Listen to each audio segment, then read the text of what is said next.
The first thing you need to do is log on Instagram and log into your account. After doing that, you need to swipe and you need to click to post a story or a post, okay? So I will put a black screen just for example, but you can choose the picture that you want to put on the background, okay?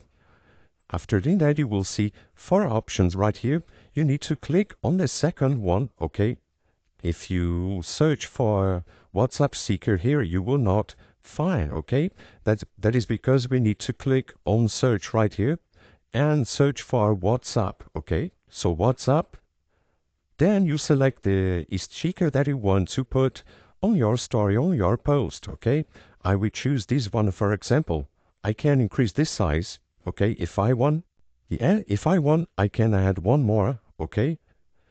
And so on. To know that you can post your story and that's it, you already used WhatsApp stickers in Instagram. I hope I help you how to use WhatsApp stickers in Instagram. So if this video helped you in any way, hit the like button and subscribe to our channel to receive us WhatsApps.